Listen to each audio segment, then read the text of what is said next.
when you see the red flags, don't panic, don't worry, because in a moment, you're going to learn how to turn these red flags into green. And when I mean green, I mean the kind of green that makes your world go round. Sorry, I'm in Scottsdale, Arizona, and it's already hot here, but I'm going to help you warm up your sales process so you could start generating revenue más rápido. All right. Now, when a company hires me and I come out to their office, they're like, hey, marketing boy, thanks for coming out here. Dude, enough of this like sales optimization video nonsense, bro.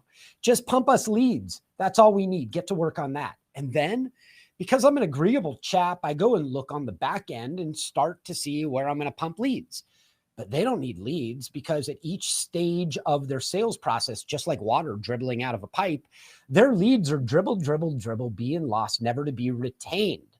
And what ends up happening is it's wasted money. So what I want to teach you to do is become sensitive, because what happens when a lead dribbles out, that's confusion. Like when you're buying something, when you're going through somebody's sales process and you start to get confused, what do? You bail, right?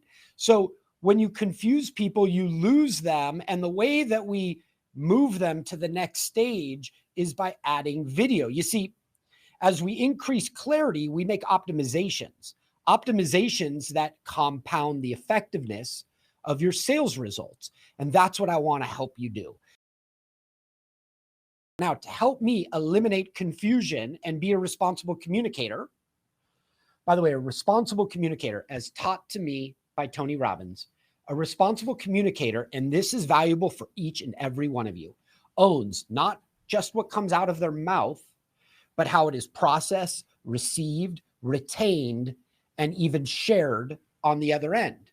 So how does this impact you? Well, when you're going through your sales process, you have to be a responsible communicator, but you also, following Tony's guidance, you have to be willing to understand how the person on the other end is going to process it. So you send them an appropriate video so they can process it better. You have to make sure that they can share it appropriately with their team. We're going to get into this together.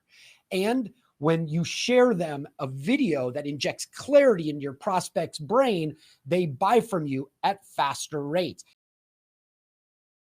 Claudia went through my training. 4 days later, what did she do? She closed a new deal. By how? Like, how did Claudia do that? By identifying the red flags you're about to learn. Here's Claudia. Oh, by the way, I did my first sales thanks to Todd's advice, so go for it. I sent a video to somebody, I saw a red flag, and I was able to close a deal on Friday. So I'm very excited. I'm excited. The fact that we get to do this through Vidyard and show you how to make more money inside of your business is exciting. Now, there's a video creation decision tree that I use with Vidyard. I want you to understand this. By the way, when I get done with the video creation decision tree, I will put it up on the screen and you can take a screenshot of it. Because for me, everything gets started with this decision tree. It is. If showing something plus making eye contact will help my prospects better understand and develop a deeper relationship, then I'm going to want to do a screen plus camera. If showing something will help your prospects understand better and you don't have to put your big, beautiful mug on camera, then just record your screen. And finally, if you can quickly answer their question and show something that is without showing something, and showing something is not valuable, that's the point I'm trying to get across poorly. But if you can quickly answer their question, then I'm going to want you to just use the camera function. Now, admittedly, I never use just the screen. Why? Todd, no, really? Yeah, really. The reason is I have two options. This is how I look at it. One option, grab my device, record my video in Vidyard, and I'm going to, it's going to be me on the screen. Second option is me teaching them something. Boom, on the screen, walking them through it and putting my beautiful mug on camera. Now, some of you might be saying, yeah, dude, but the reality is, Todd, I don't always want to be on camera. I don't even like how I look. Truth is, it doesn't matter because it's not about you. It's about the clarity your prospect deserves in order for them to buy from you. What is the most important word in business? I'll give you this hint.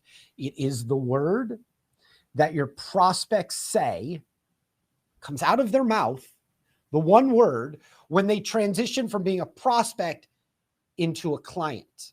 That word, thank you, Bobby, is yes. It's the most powerful word. And in order for somebody to give you the word yes, they've got to know, not like, love, and trust you. Trust happens with eye contact. Trust happens when you demonstrate sincerity and gratitude and knowledge. If you can do all those things, people will love on you. They will give you their work, because most people are too intimidated to get out there and serve people.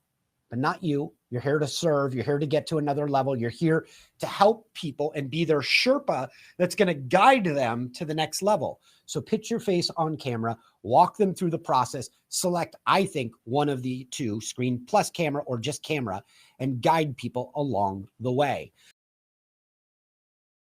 Everybody has attention disorders in this world today. Everybody has a short attention span. And if you want to get in there and educate them, you should be teaching with the dual coding theory of education. That is screen plus camera. Screen plus camera is the dual coding theory. What is the dual coding theory? Let's get into that. Dual coding is when educators combine words and visuals, such as pictures or diagrams or graphs, to organize and so on. That's like what I'm doing. Look at me. I'm in this little box, right? And I'm teaching you by showing you and telling you at the same time.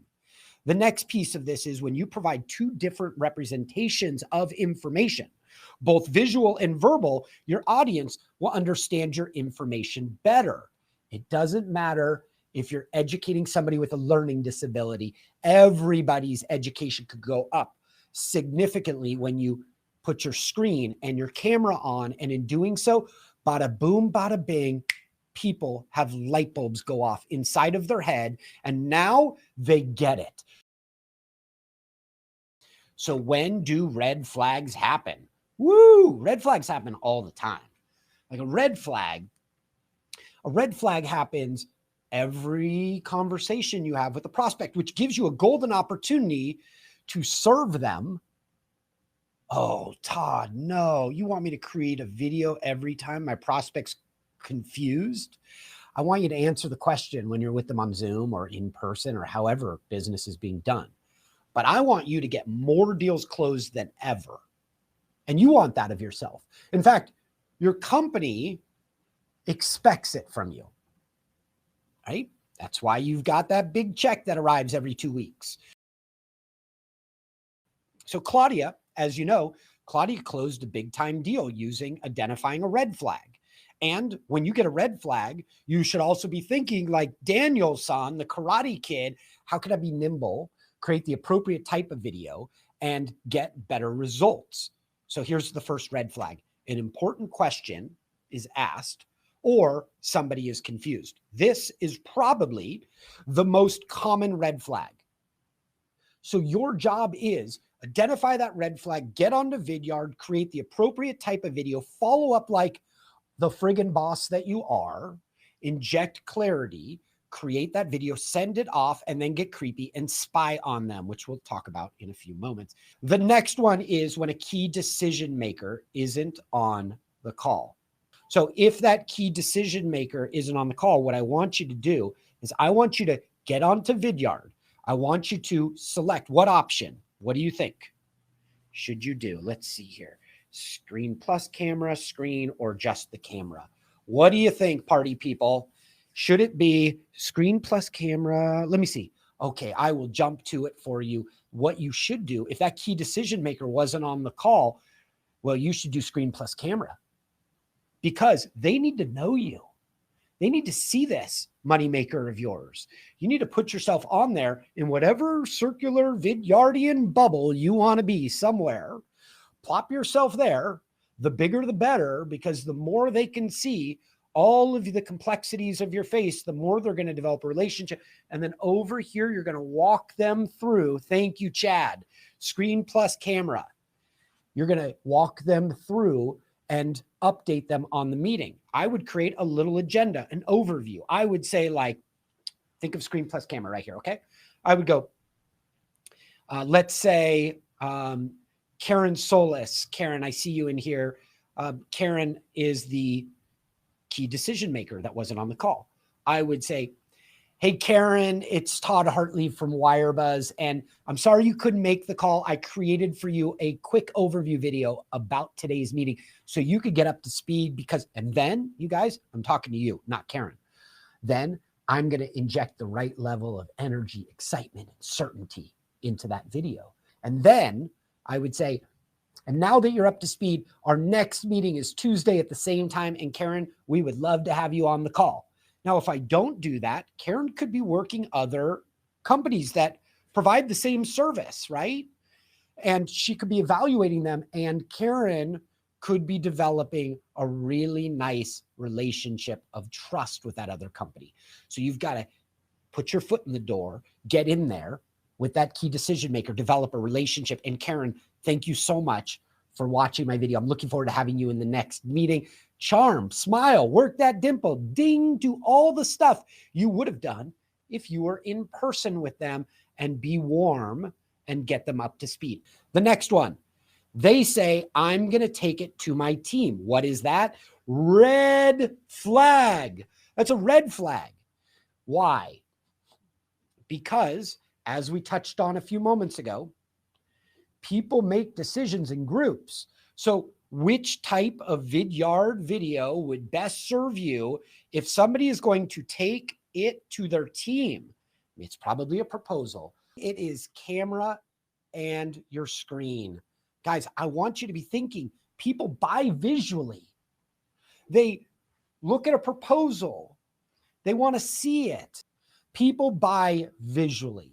And the more that you can present your information in something that is more interesting and more visually appealing than a boring PDF or an email. I'm going to submit the proposal and it's in a black and white PDF or an email. That loses. Visual helps you. All right, the next one. If you say to yourself, oh man, they are too dumb.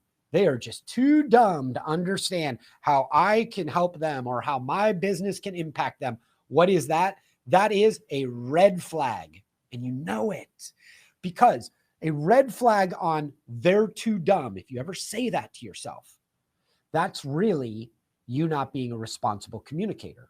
What is a responsible communicator?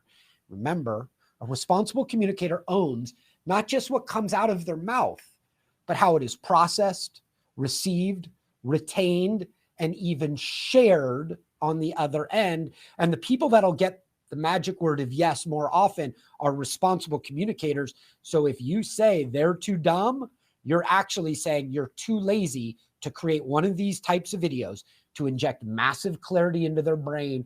And you're the one that deserves to not make your quota, but your company and your family at home is being punished for it. So be a responsible communicator, follow up. So let's get to the next one. When they say, when they ask a question you can't answer, see that broom? Bad salespeople sweep it under the rug.